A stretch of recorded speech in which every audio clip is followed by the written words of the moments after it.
ശബരിമലയിലെ അടിസ്ഥാന സൗകര്യങ്ങളെക്കുറിച്ച് നിലവിൽ പരാതികളില്ലെന്ന് ശബരിമല ED-യും ഡോക്ടർ അരുൺ എസ് നായർ 24-നോട് പറഞ്ഞു. സന്നിധാനത്തെയും പമ്പയിലെയും തിരക്കനുസരിച്ച് കൂടുതൽ സ്പോട്ട് ബുക്കിംഗ് അനുവദിക്കാനാണ് നീക്കം. മരുന്ന് കഴിക്കുന്നവരും അസുഖബാധിതരും സാവധാനം മല കയറണമെന്നും doctor Arun S Nair IAS പറഞ്ഞു.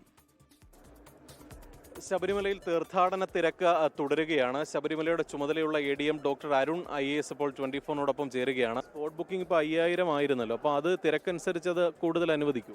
അതെ, വർദ്ധിപ്പിക്കുന്നുണ്ട്. അതിന് നമുക്ക് സ്പെഷ്യലായിട്ടൊരു മെക്കാനിസം ഉണ്ട്.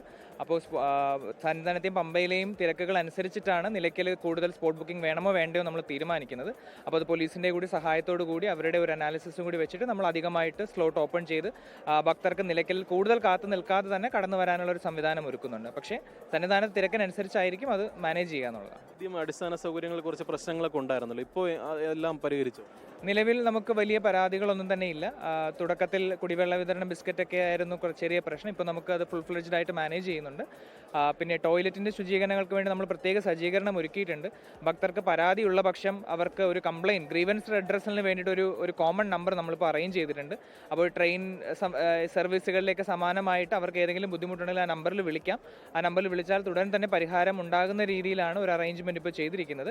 അപ്പോൾ എവിടെയെങ്കിലും ഏതെങ്കിലും തരത്തിലുള്ള പോരായ്മകൾ ഇത്തരത്തിൽ ശുചീകരണത്തിലോ മറ്റോ ഉണ്ടെങ്കിൽ അത് തീർച്ചയായിട്ടും കർശനമായിട്ട് നമ്മൾ പുരോഗതി വിലയിരുത്തി തന്നെയാണ് മുന്നോട്ടേക്ക് പോകുന്നത്. ഇപ്പോൾ ഡോക്ടറും കൂടെയാണല്ലോ, ഇപ്പോൾ ഒരു 12 പേരാണ് ഈ കുഴഞ്ഞു വീണ് മരിച്ചത് ഈ യാത്രക്കിടെ. അപ്പോൾ അവരോട് പറയാനുള്ളത് എന്താണ്?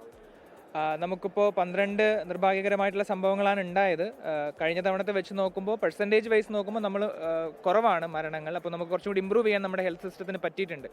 പറയാനുള്ളത്, മല കയറി വരുമ്പോൾ പ്രത്യേകിച്ച് മുൻ അസുഖങ്ങളുള്ളവർ അല്ലെങ്കിൽ മരുന്ന് കഴിക്കുന്നവർ, പ്രായമായിട്ടുള്ള ആൾക്കാരൊക്കെ ആണെങ്കിൽ സാവധാനം മാത്രം മല കയറുക. അപ്പോൾ അതിനുവേണ്ട എല്ലാ സജ്ജീകരണങ്ങളും ഉണ്ട്. അപ്പോൾ വളരെ പതുക്കെ മല കയറുക. അവരുടെ ഗ്രൂപ്പിലുള്ള യങ്സ്റ്റേഴ്സൊക്കെ ഓടി ചിലപ്പോൾ കയറി പോകുന്ന കാണുമ്പോൾ ഇവർക്കും അവരുമായിട്ട് ക്യാച്ചപ്പ് ചെയ്യാനുള്ളൊരു ടെൻഡൻസി ഉണ്ടാവും. പക്ഷേ അതിൻ്റെ ആവശ്യമില്ല.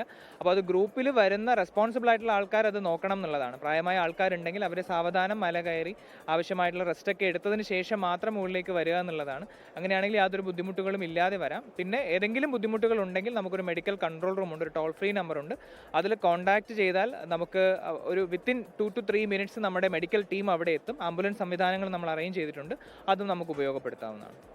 ശബരിമലയുടെ ചുമതലയുള്ള AD-M ഡോക്ടർ അരുൺ IAS ആണ് പ്രതികരിച്ചത്. നിലവിൽ മറ്റ് ബുദ്ധിമുട്ടുകൾ ഒന്നും തന്നെ ഇല്ലാതെ തീർത്ഥാടകർ ശബരിമലയിൽ ദർശനം നടത്തി മടങ്ങുന്നുണ്ട്. അടിസ്ഥാന സൗകര്യങ്ങൾ ഉൾപ്പെടെ ഇപ്പോൾ പൂർണ്ണമായും ഇവിടെ പൂർത്തിയായിട്ടുണ്ട്. അത്തരത്തിൽ സുഗമമായൊരു ദർശനം തീർത്ഥാടകർക്ക് സാധ്യമാകുന്നു എന്നതാണ് സന്നിധാനത്ത് നിന്ന് പറയാനുള്ളത്. ക്യാമറമാൻ സിറിലിനൊപ്പം MG പ്രതീഷ്, 24. ലോകത്തെവിടെയായാലും ഏത് സമയത്തും 24 വാർത്തകളും ഓഗ്മെന്റഡ് റിയാലിറ്റി പാക്കേജുകളും എക്സ്പ്ലെയിനറുകളും വിശദമായി കാണാൻ ഞങ്ങളുടെ YouTube ചാനൽ നിങ്ങൾക്ക് സബ്സ്ക്രൈബ് ചെയ്യാം.